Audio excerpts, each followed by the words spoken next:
Good morning students. P block का हो सकता है लास्ट पार्ट भी हो जाए, थोड़ा सा लेंदी बन जाए या फिर थोड़ा बहुत रह भी जाए, लेकिन इस पार्ट के बाद आपका मंडे को टेस्ट ज़रूर होगा। क्या होगा? मंडे को टेस्ट एक बार ज़रूर लेंगे, ठीक है। इसके पिछले पार्ट में अपन ने क्लोरीन Cl2 बनाने की विधियां, उसके रासायनिक गुणधर्म, भौतिक गुणधर्म और उसके उपयोग देख लिए थे, ठीक है। अब अपन इस पार्ट के अंदर पहले HCl के बारे में पढ़ेंगे। HCl को कैसे बनाते हैं, कैसे इसके भौतिक रासायनिक गुणधर्म हैं और इसके ऑक्सो अम्ल, जैसे फास्फोरस और सल्फर के ऑक्सो अम्ल पढ़े, इसी तरह से इसके भी ऑक्सो अम्ल अपन पढ़ने की कोशिश करेंगे, ठीक है। चलो, आज अपना टॉपिक जो है वो है HCl, हाइड्रोक्लोरिक अम्ल। बचपन से जानते आ रहे हो HCl होता है हाइड्रोक्लोरिक अम्ल। अब देखो, सबसे पहले इसके बनाने की बात कर लेते हैं, विरचन की विधियों की बात करते हैं। तो साधारण भाषा में आपको पता है कि जो NaCl होता है, सोल्ट, अपना नमक, लूण जो होता है, वो NaCl आप इसमें क्लोराइड के आयन है। अगर इसको अपन किसी भी एसिड में घोल दें और वहाँ से H+ मिल जाए तो HCl आसानी से निकल जाएगा। अब जैसे ये एक स्ट्रॉन्ग एसिड है H2SO4, इसको अगर NaCl में घोला जाता है तो देखो, ये एक बार, आपको पता है H2SO4 में 2 हाइड्रोजन होते हैं, तो ये 1 by 1 जाते हैं। तो हमने एक साथ भी ले सकते थे 2 HCl और H2SO4, बट हम दोनों स्टेप को बता रहे हैं कि ये क्या क्या बन रहा है ना। यहाँ पे अपन एक साथ भी रिएक्शन संपन्न करा सकते थे, 2 NaCl ले लेते और 1 H2SO4 ले लेते, तो आपके सामने ये इंटरफेस आपको देखने को नहीं मिलता। बट अपन ने ऐसा नहीं किया, 1 by 1 स्टेप में अपन इनको निकाला। जैसे ये आपको पता है यहाँ NaCl है, NaCl में यहाँ Cl- होगा आपका, आपको पता है, ठीक है। और यहाँ से H2SO4 में से देने को तो 2 H+ देता है, बट यहाँ पे 1 H+, 1 Cl- के निकल गया और ये बचा जो आपका HCl। मेन प्रोडक्ट यहाँ पे फिलहाल के लिए HCl है। अब इसका जो नाम है वो क्या है?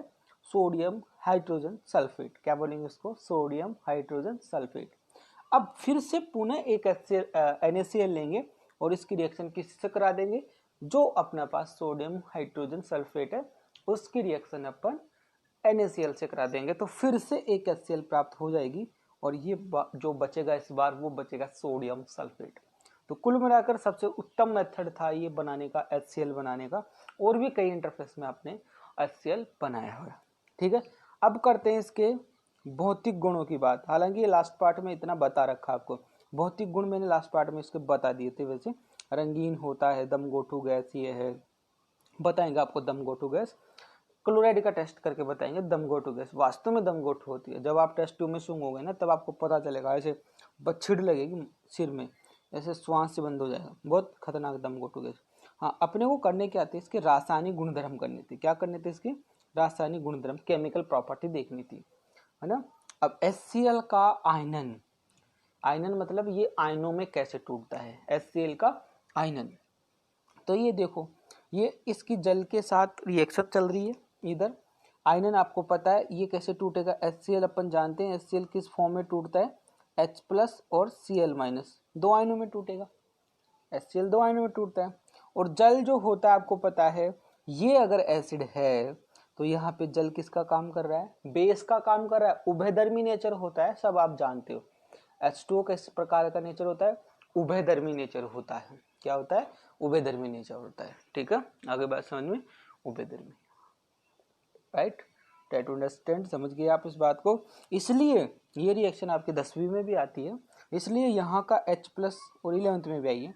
यहाँ का H+ ऑक्सीजन के लॉन पेयर के साथ बॉन्ड बना लेंगे और उसको H3O+ बना देंगे, हाइड्रोनियम आयन बन जाएगा और यहाँ से Cl- निकल गया, ठीक है। ये कि A की वैल्यू है 7, ठीक है, pH 7 मतलब इसका। अब आप बात कर लेते हैं अमोनिया के साथ।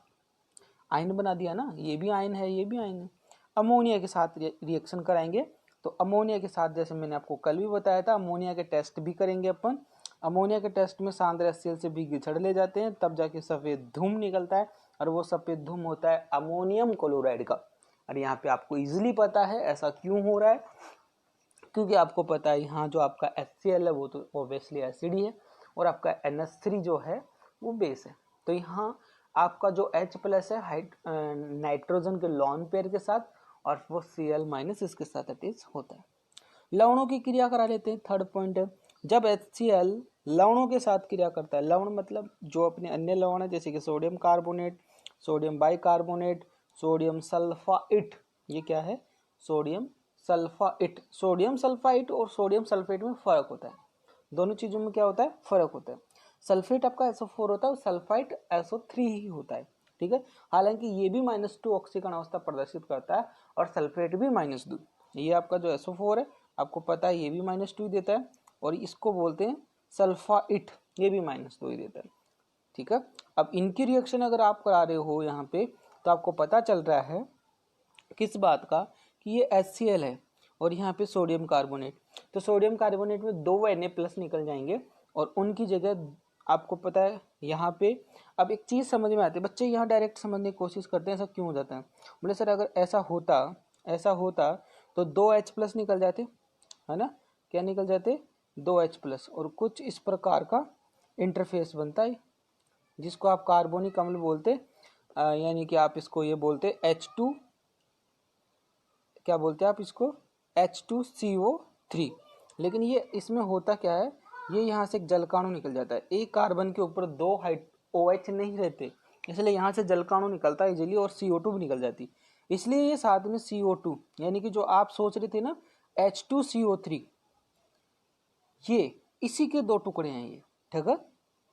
अब सोडियम बाइकार्बोनेट के साथ कर लो, तो सोडियम बाइकार्बोनेट के साथ एक ही HCl की जरूरत पड़ी क्योंकि यहाँ पे सोडियम एक ही है, बाकी वरना होगा वही जो इसके साथ हुआ है। सोडियम सल्फाइड की बात करते हैं तो यहाँ SO2 गैस निकल जाएगी और 2 NaCl बन जाएंगे, कुल मिला के बात वही आती है, ठीक है। आगे बात कर लेते हैं अब पर अम्लराज एक्वेराइजा, मोस्ट इंपॉर्टेंट क्वेश्चन बनता है यहाँ से, काफी कंपटीशन में, हर कंपटीशन का क्वेश्चन है लगभग इंपॉर्टेंट क्वेश्चन जो बनता है इस चैप्टर से यही बनता है। अम्लराज एक्वेराइजा, नाम तो सुना ही होगा आपने, कहाँ सुना है अभी, ये तो आप भी जानते हो। 3 भाग सांद्र HCl, ध्यान रखना, H2SO4 किंग ऑफ एसिड है, रसायनों का राजा है, किंग ऑफ एसिड, बट अम्लों का राजा है, रसायनों का राजा। लेकिन जो एक्वाराइजा है, अम्लराज है, देखो रसायनों का राजा और अम्लराज में फर्क है। आप उस H2SO4 की 50% बच्चे ऐसे इतना समझाने के बाद भी एक्वाराइजा में भी इतना तो पता रहता है कि 2 अम्ल होते हैं, फिर भी H2SO4 को घुसेड़ देते हैं, या H2SO4 का कोई काम नहीं है। या 3 भाग जो है आपका सांद्र HCl होता है और 1 भाग सांद्र HNO3 होता है, नाइट्रिक एसिड होता है। कौन सा एसिड होता है, नाइट्रिक एसिड होता है, यानी कि 3:1 रेशियो के अंदर, है ना। 3 भाग कौन होता है, HCl 3 और आपका एक HNO3 नाइट्रिक एसिड, ठीक है। ये बात विशेष थोड़ी ध्यान रखना। एक्वाराइजा है क्या, क्या बोलोगे एक्वाराइजा को पूछे तो, कि सर 3 भाग सांद्र HCl व 1 भाग नाइट्रिक अम्ल के मिश्रण को एक्वाराइजा कहते हैं, और वो खतरनाक धातुएं जो मतलब आसानी से ऑक्सीकरण या डिकम्पोजिशन नहीं होती, उनका हिसाब एक्वाराइजा ही लेता है, वो एक्वाराइजा से डरती है, एक्वाराइजा, ठीक है।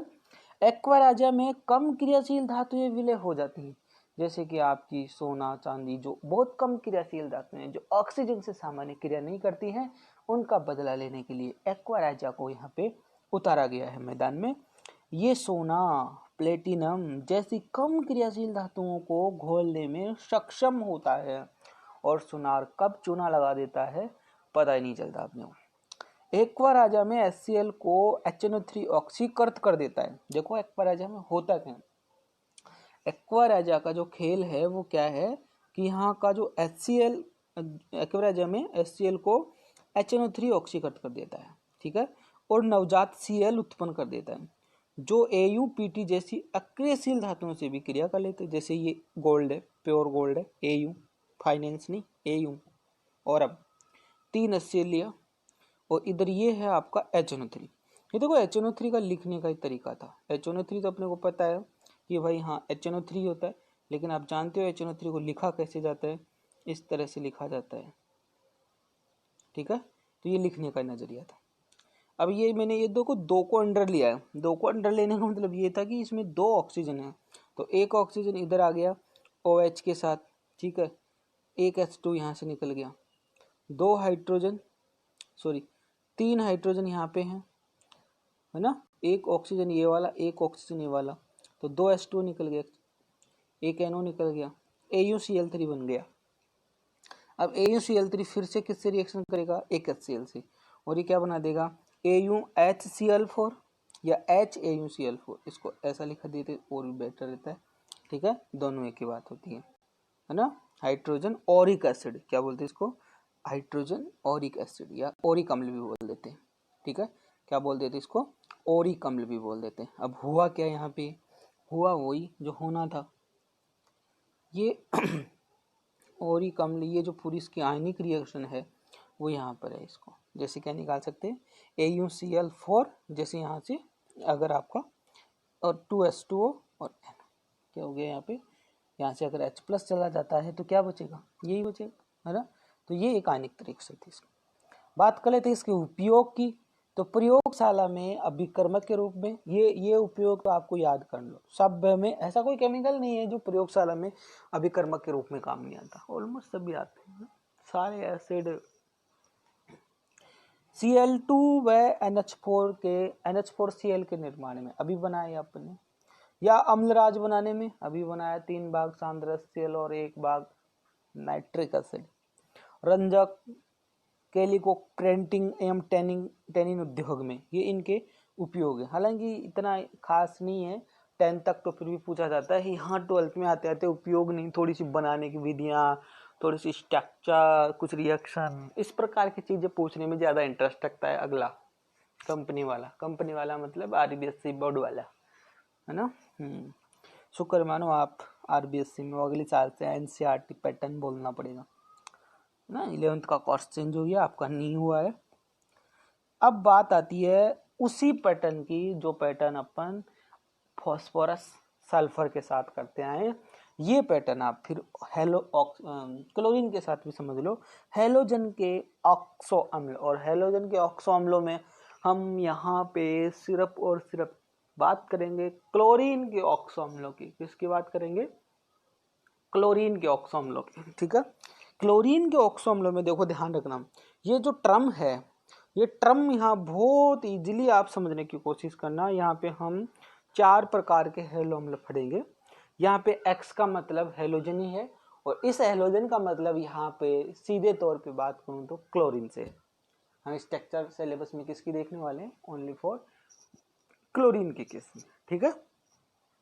अब जो ये HO आपका लिख रहा है HOCl, या इसको HClO भी बोल देते हैं, दोनों एक ही बात होती, ठीक है। देखो नाम देखो, यहाँ पे अम्ल तो सारे ही, हाइपोहेलस, हेलस, हेलिक, परहेलिक, क्या, जैसे सबसे कम ऑक्सीकरण, क्योंकि यहाँ पे ऑक्सीकरण अवस्था का चक्कर पड़ रहा है, ये वाला हैलोजन है उसकी +1 ही है, दूसरा वाला उसकी +3 है, तीसरा वाला है उसकी +5 है, और अगला है उसकी +7 है। ऑक्सीकरण अवस्था का फर्क है भैया, यहाँ पे किसका फर्क है, ऑक्सीकरण अवस्था का। तो सबसे जैसे मान लो जिसकी जैसे क्लोरिक एसिड, देखो अगर इसकी ऑक्सीकरण अवस्था +5 होती है, क्या होती है, +5 होती है, तो हम क्या बोलेंगे, क्लोरिक एसिड, क्या बोलेंगे, क्लोरिक एसिड, है ना। लेकिन उससे ज़्यादा होती है तो उसको हम बोलते हैं पर क्लोरिक एसिड, पर क्लोरिक एसिड, जिसे लगा दिया ना, पर हेलिक मतलब हैलोजन, पर का मतलब नॉर्मल ऑक्सीकरण अवस्था से ज़्यादा, ठीक है। जैसे अपन नहीं लगाते सल्फ्यूरिक पर सल्फ्यूरिक अम्ल, भाई सल्फ्यूरिक पर सल्फ्यूरिक, है ना। इसी तरह से यहाँ पर भी इस प्रकार के, और जब कम होता है तो हम क्या लगा देते हैं, अस लगा देते हैं, हेलस, क्या लगा देंगे, हेलिक की जगह क्या लगा देंगे, अस, जैसे फॉस्फोरिक, फॉस्फोरस, ठीक है। लेकिन और भी कम हो, हद से ज्यादा कम हो, तो हम क्या बोलेंगे, हाइपोहेलस, हाइपोफॉस्फोरस, है ना, ऐसे लगाते हैं। तो ये ऑक्सीकरण अवस्था नाम का ही कमाल है। देखो ये नाम कैसे याद होते हैं इनकी, ऑक्सीकरण अवस्था। जैसे अब तक अपन ज्यादातर 2 चीजों को पढ़ते आते थे, क्यूप्रस, क्यूप्रिक, फेरस, फेरिक, लेकिन यूं समझ लो कि एक नॉर्मल ऑक्सीकरण अवस्था है इसकी 5, क्लोरीन के केस में नॉर्मल ऑक्सीकरण अवस्था कितनी होगी, 5, अब जो 5 से ऊपर है उसके लिए क्या लगाएंगे, जैसे क्लोरिक अम्ल है उसके लगाएंगे ज्यादा वाले के पर क्लोरिक अम्ल, कम वाले के लगाएंगे क्या, क्लोरस अम्ल, और बहुत कम वाले के क्या लगा देंगे, हाइपोक्लोरस अम्ल। बस ये पैटर्न आपको याद करना ही है बस, और कुछ नहीं। ठीक है, अब बात कर लेते हैं स्ट्रक्चर की। स्ट्रक्चर के केस में मैंने एक बात आपको जरूर बोली थी, वो बातें आप अपनी लाइफ में जरूर याद रखें। कौन सी वाली बात, हाइड्रोजन को ऐसे ही डायरेक्ट किसी केंद्रीय परमाणु से ना जोड़ दें। हाइड्रोजन अगर वो अम्ल है और आपको पता लग रहा है कि ये अम्ल H+ देगा, तो वो केंद्रीय परमाणु से डायरेक्ट हाइड्रोजन अटैच नहीं होगा, अम्ल वो ही देगा जो OH, यानी कि जो OH आपको नजर आएगा वो ही H+ देगा। ठीक है, तो H को क्लोरीन से डायरेक्ट जोड़ने की गलती ना करें, पहली बात। ठीक है, ऐसे बच्चे सोच लेते हैं क्यों ना सर, हम आप ऐसे ऐसे बता रहे हो तो हम इसकी स्ट्रक्चर को ऐसे ऐसे क्यों नहीं कर सकते, एक क्लोरीन के 2 ऑक्सीजन चिपका देते हैं, एक हाइड्रोजन चिपका देते हैं, बचे उनका हाबू बना देते हैं, क्या हमारा सही होगा? जी आपका सही नहीं होगा, ये क्या हो जाएगा, गलत हो जाएगा, क्योंकि आप पढ़ रहे हो हैलोजन के ऑक्सो अम्ल। अगर आप अम्ल बोल रहे हो तो ये गलती ना करें कि आप हाइड्रोजन को ही सीधा क्लोरीन से जोड़ दो, ये इस कंडीशन में H+ देने की संभावना कम। यहाँ पे आपको अम्ल बनाना है तो OH को Cl से जोड़ो, तब जाके आपका अम्ल मान्य होगा। ठीक है, तो ये गलती कृपया जानबूझकर भी ना करें, क्योंकि गलतियां तो आप जानबूझकर ही करते हो, वैसे चीजें तो आपको सारी पता होती। आ गई बात समझ में? चलो तो हम आगे बात कर लेते हैं दुनियादारी में क्या हो रहा है। ठीक है, आबू देखो, जैसे मैंने अभी बताया आपको कि आपको Cl के जोड़ना क्या है, OH जोड़ना है, और हाइड्रोजन आपके पास एक ही है, तो आप एक OH जोड़ दो, और फिलहाल है भी कुछ नहीं आपके पास, ज्यादा कुछ है भी नहीं, है ना, ठीक ठाक मैटर है। तो आपको करना क्या है, एक OH को जोड़ देना है। क्या कर देना है, एक OH को जोड़ देना है। तो अगर आप एक Cl से एक OH को जोड़ देते हो तो आपके पास क्या बच जाएगा, बोलो बताओ क्या बच जाएगा, आपके पास 3 हाबू बच जाएंगे, यानी कि 3 आपके पास लॉन पेयर बच जाएंगे। तो भी 3 अगर आपके पास लॉन पेयर यानी कि क्लोरीन से एक OH जुड़ गया, इट मीन्स सिग्मा बॉन्ड, और अगर आपके पास इस क्लोरीन के पास 3 हाबू यानी कि 3 लॉन पेयर हैं, तो भी क्या बनता है, 4 रिटर्न आता है। इट मीन्स आप समझ ही गए होंगे कि हाँ क्लोरीन का संकरण क्या होगा वही जो खुदाए मंजूर है, इट मीन्स sp3। मैंने आपको ये बात पहले ही बोल दी थी कि चाहे आप फास्फोरस के ऑक्सीजन अम्ल पढ़ो, चाहे आप सल्फर के पढ़ो, चाहे क्लोरीन के पढ़ो, यानी कि फास्फोरस, सल्फर और क्लोरीन, इन तीनों के ऑक्सो अम्ल पढ़े हैं। इन तीनों में से 2 क्वेश्चन आते हैं, लेकिन नंबर 1 ही आएगा। क्यों? क्योंकि वो अथवा में ऊपर नीचे आता है, और यहाँ इनकी स्ट्रक्चर ही पूछता है ओनली। क्या पूछेगा? स्ट्रक्चर ही ज्यादातर, ठीक है, या सारकता वगैरह। तो ये आपको याद होना ही चाहिए, और पैटर्न में बता रहा हूँ कि आपको इनको किस स्थिति में बनाना है, क्या बनाना है, किस स्थिति में बनाना है, किसके अकॉर्डिंग बनाना है, इस बात का भी थोड़ा सा आप ध्यान रखना। अगली बात समझ में? चलो ठीक, आगे बात कर लेते हैं। फिर ये तो था हाइपोक्लोरस अम्ल। क्या था ये? हाइपोक्लोरस अम्ल। अभी ये हेलस हेलस क्यों था? क्योंकि ये हेलोजन के केस में था। अब इनको क्लोरस क्यों बोल रहे हैं? क्योंकि ये क्लोरीन के केस में पढ़ रहे हैं। ठीक है, तो नेक्स्ट एसिड के बारे में फिर से अपन चर्चा कर रहे हैं, जानकारी लेने की कोशिश कर रहे हैं, क्या है क्या नहीं है ये तो टाइम बताएगा। HOClO, इस बात को मैं इस प्रकार से भी लिख सकता हूँ HClO2। ये बात उतनी सत्य है जितनी ये है, ठीक है, गलत नहीं है। अगर कहीं HClO2 भी लिखा हुआ आ जाए तो ये मत बोल देना कि सर ये नहीं कराया था, आउट ऑफ सिलेबस, ठीक है, डर लगता है ऐसे सुन के। चलो अब बात करते हैं इसके स्ट्रक्चर की। जैसे मैंने अभी आपको बताया कि H है और आप अगर अम्ल ही बोल रहे हो तो उसको कोशिश करो ऑक्सो अम्लों के केस में। ये खाली ऑक्सो अम्लों के केस में होता है, ऐसे नहीं कि सर वो तो HCl भी तो अम्लीय है, वहां तो OH नहीं जोड़े, वहां है ही नहीं, कहाँ से जोड़ेंगे हैं? हम कहाँ से लाएं ऑक्सीजन? वातावरण की ऑक्सीजन को हम कैसे ले लें काम में? हम हमारे लिए ले रहे हैं वही काफी है, दूसरों की पंचायती थोड़ी ना करेंगे। ठीक है, ये वहीं पे अप्लाई होता है जहाँ पे ऑक्सो अम्ल होते हैं, है ना, और ऐसे और कहीं लवणों वाले उनमें ऐसे दिमाग मत लगाना कि सर यहाँ तो ऐसा कुछ नहीं है कि आप ऐसे बोल रहे हो, ठीक है। हाँ ठीक है। तो यहाँ पे करना क्या है, स्ट्रक्चर के केस में देखो, जैसे आपको यहाँ पे एक चीज मिल रही है कि आपने एक OH जो है वो क्लोरीन से जोड़ दिया है। क्या कर दिया है, जोड़ दिया गया है। बाकी अब बचा एक ऑक्सीजन, अब उसको तो डबल बॉन्ड क्लोरीन से जोड़ना ही पड़ेगा और तो कोई ऑप्शन ही नहीं है। लेकिन अगर ऐसा हम करते हैं, क्या करते हैं हम, यानी कि हम अगर एक Cl को एक OH चिपकाने के बाद अगर उसको एक डबल बॉन्ड ऑक्सीजन चिपका देते हैं तो बाह्यतम कोश में इलेक्ट्रॉन होते हैं 7। अभी तक काम कितने आए, 3। बचे क्या, बचे क्या बताओ, बचे क्या, 2 हाबू यानी कि 2 लॉन पेयर। इट मीन्स यहाँ पर भी उसका संकरण क्या हुआ, क्या हुआ, वही 2 bond pair plus 2 lone pair यानी कि 4 यानी कि sp3। लेकिन ज्योमेट्री बदलती जा रही है, ज्योमेट्री बदलती जा रही है, एक जैसी नहीं है। संकरण भले ही इनका sp3 हो लेकिन ज्योमेट्री बदलती जाएगी, क्योंकि 2 बॉन्ड पेयर और 2 लॉन पेयर की ज्योमेट्री आपको पता है क्या होती है, किसकी, H2O की, समझ जाओ। अगला एसिड है क्लोरिक एसिड। क्या है, क्लोरिक, ये है ओरिजिनल क्लोरिक, ठीक है। इससे कम हुआ क्योंकि इसकी ऑक्सीकरण अवस्था है 5, इससे कम हुआ यानी कि 3, इससे ज़्यादा हुआ यानी कि 7। इसको बोलेंगे क्लोरिक एसिड, इसको पर क्लोरिक एसिड और इसको क्लोरस एसिड। और वो और भी कम था, हाइपोक्लोरस एसिड +1, ठीक है। अब इनकी ऑक्सीकरण अवस्थाएं क्यों ऐसी हो रही है, मेरे हिसाब से समझ रहे होंगे बात। यहाँ पे हाइड्रोजन का +1 जोड़ना है और ऑक्सीजन का -2 जोड़ना है और वही आगे पीछे एक्स मान के निकाल देना है, ठीक है। समझ में आ गई बात।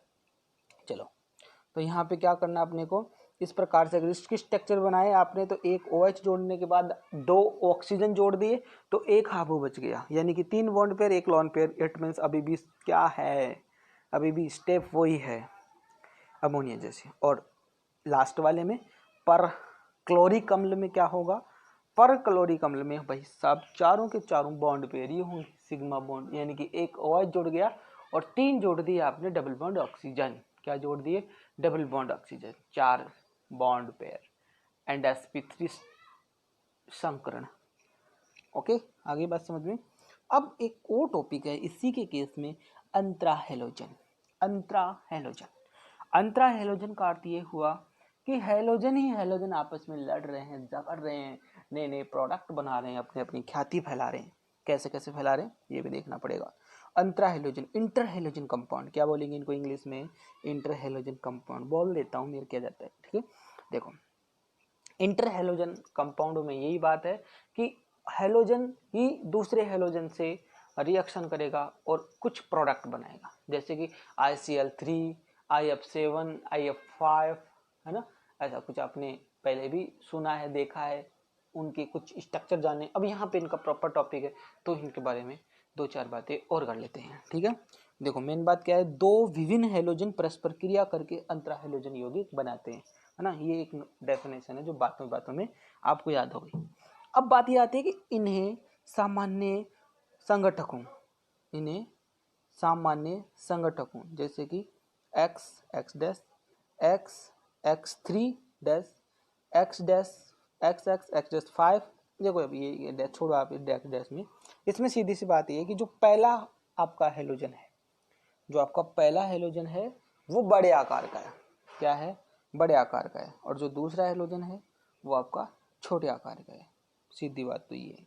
अगली बात समझ में, इस बात को भी आप समझ जाते हो कि ऐसा क्यों होता है, ऐसा क्यों होता है आपको पता है, क्योंकि केंद्रीय परमाणु बड़ा होगा तो छोटे परमाणु उससे जुड़ेंगे तो त्रिविम बाधा नहीं आएगी, ठीक है। और लेकिन अगर केंद्रीय परमाणु क्या हो, छोटा हो और जुड़ने वाले बड़े हों तो आप समझ ही सकते हो क्या होगा। समझ रहे हो बात को, होगा क्या, यानी कि त्रिविम बाधा आएगी, बॉन्डिंग कमजोर पड़ जाएगी या बहुत कम जुड़ेंगे, ठीक है। हाँ ठीक है, आप समझ गए। तो यहाँ पे पहला जो, अब देखो उसको छोड़ो, जैसे यहाँ पे ये एक्स डैश का एग्जांपल दिया है, यानी कि पहला हेलोजन दूसरा हेलोजन, पहला हेलोजन बड़ा दूसरा छोटा, जैसे Cl बड़ा F छोटा, जैसे Br बड़ा F छोटा। रेखी ज्योमेट्री होगी इनकी, रेखी ज्योमेट्री होगी क्योंकि आपको पता है ClF को आप कैसे भी जोड़ो ऐसे ही होगा, या आप ICl को जोड़ लो, ICl भी इसका एग्जाम्पल है। या बी आर एफ को जोड़ लो, सब रेखीय ज्योमेट्री होगी, है ना। अब बात कर लेते हैं आप x-3। तो यहाँ पे देखो क्या आ गया, ClF3, BrF3, ICl3, क्या हो गया ICl3, ये सभी नहीं के एग्जाम्पल है। लेकिन यहाँ पे टी शेप होगी, ये मैंने आपको संकरण में बता भी रखा है। टी शेप कैसे होगी मैं इसको स्ट्रक्चर भी दे देता हूँ। जैसे कि मान लो ये Cl है, ठीक है, और अगर इसके पास 3 फ्लोरीन जुड़े हुए हैं तो लॉन पेयर कितने बच गए, 2। तो यहाँ पे 5 बन गए हाइब्रिड संकर। अगर 5 बनते हैं तो इसका संकरण क्या होता है, आपको पता है इसका संकरण क्या होगा, sp3d। और sp3d संकरण के केस में अपने ज्योमेट्री कैसी बनाई थी पता है आपको, हाँ, त्रिकोणीय द्विपिरामिड। तो आप अगर त्रिकोणीय द्विपिरामिड के केस में इसी तरह से इसको यहाँ पे सजाओगे, इसको सजाओगे तो यहाँ क्या होगा, इस तरह से, और ये 2 आपके हाबू यहाँ लगाओगे। और जैसे कि मैंने आपको बताया कि लॉन पेयर ज्योमेट्री के केस में काम में नहीं आता, यानी कि ज्योमेट्री यही बनेगी इस तरह से, टी, है ना। अब ये तो यूं बना दिया, टी की तरह भी बना सकते थे, इसलिए इसका नाम क्या पड़ गया, टी आकृति, टी शेप्ड, ठीक है। हाँ, अब ये टी शेप्ड और कौन कौन हो सकते हैं, कौन कौन से एग्जाम्पल हो सकते हैं, वो एग्जाम्पल हो सकते हैं जिनके पास 3 बॉन्ड पेयर और 2 लोन पेयर होते हैं। समझ जाओ क्या होते हैं, 3 बॉन्ड पेयर और 2 लोन पेयर। अब भले एग्जाम्पल कोई भी हो, वो कैसा होगा, टी शेप्ड होगा, ठीक है। आगे बात कर लेते हैं अब x-5, जैसे कि IF5, BR5। अब ये देखो फ्लोरीन ही ऐसा काम करता है जो सबके साथ जुड़ भी जाता है इजीली। तो आपको ये स्ट्रक्चर भी बता रखी है। अगर ये IF5 है, क्या है IF5, तो संकरण क्या होगा इसका आपको पता है, sp3d2। क्यों होगा, क्योंकि यहाँ पे 5 तो बॉन्ड पेयर और 1 लॉन पेयर है। अगर यहाँ ऐसा होता है sp3d2 के केस में, हमने आज तक ज्योमेट्री देखी थी अष्टफल की, लेकिन अष्टफल के केस में यहाँ पे प्रॉब्लम क्या आ रही है, प्रॉब्लम ये है कि यहाँ आप 5 ऐप तो जोड़ सकते हो जो आप 4 कॉर्नर पे जोड़ दोगे, ठीक है, 4 कॉर्नर पे जोड़ दोगे, एक नीचे जोड़ दोगे या ऊपर जोड़ दो, लेकिन एक तो हाबू ही रहेगा ना, क्या रहेगा, हाबू। इसलिए इस ज्योमेट्री को बोलेंगे वर्गाकार, और ये पिरामिड, यानी क्या बोलेंगे, वर्गाकार पिरामिड, है ना, स्क्वायर पिरामिडल शेप। संकरण sp3d2, condition 5 bond pair 1 lone pair. अगला इकलौता एग्जाम्पल है, और भी जैसे इंटरहेलेगन एग्जाम्पल हो सकते हैं, जैसे कि ये मैंने आपको यहाँ पे ज्योमेट्री दिखा दी है, कौन सी वाली BrF3 ICl। अब देखो ये बहुत इंपॉर्टेंट चीज़ है, जैसे ये BrF3 है, यहाँ पे BrF3, ठीक है। अब BrF3 के केस में आपको सामने एक चीज़ नजर आ रही है कि ICl2 है, क्या है ICl2, ये ऐसा आपने सम इलेक्ट्रॉन स्पीसीज, ICl-2 है ना, तो ये इसी के सम इलेक्ट्रॉन स्पीसीज, यानी कि इस जैसा ही नखरा करेगा, इस जैसे इसका संकरण होगा जैसे ICl4 ना। लेकिन एक चीज और, ये देखो स्पीसीज, एक एग्जाम्पल और था इसमें, X-7, जो इकलौता एग्जाम्पल होता है। मैंने कहा था वैसे सिलेबस में नहीं है, लेकिन IF7 पंचकोणीय, याद करो, पंचकोणीय द्विपिरामिड, संकरण इसका sp3d3 कराया हुआ है, टेस्ट भी लिया हुआ है, ठीक है। तो ये हमारे यहाँ पे इनके अंतरा हेलोजन भी खत्म होते हैं और हमारा 17 ग्रुप भी खत्म हो गया। अपने को उत्कृष्ट गैसों की उत्कृष्ट फीलिंग आने लग गई है। देखो क्या क्या नाम डाल दिए इनके, वर्ग 18 के तत्व, उत्कृष्ट गैसें, शून्य समूह, विरल गैसें, क्या क्या बात है, ठीक है। अभी छेड़ो मत, इसको ढक दो। यानी कि अब अपन ने यहाँ पे 17 वर्ग तक कंप्लीट कर लिया है, ठीक है। अब जो मंडे को टेस्ट होगा उसमें 17वां वर्ग तक, यानी कि 15वां, 16वां और 17, ये 3 वर्ग मान लो, यानी कि अगला जो पार्ट है उसमें आपका 18 वर्ग इतना ही है, एक में कंप्लीट कर देंगे, ठीक है, एक ही वर्ग में कंप्लीट कर देंगे 18 वर्ग का भी, ठीक है।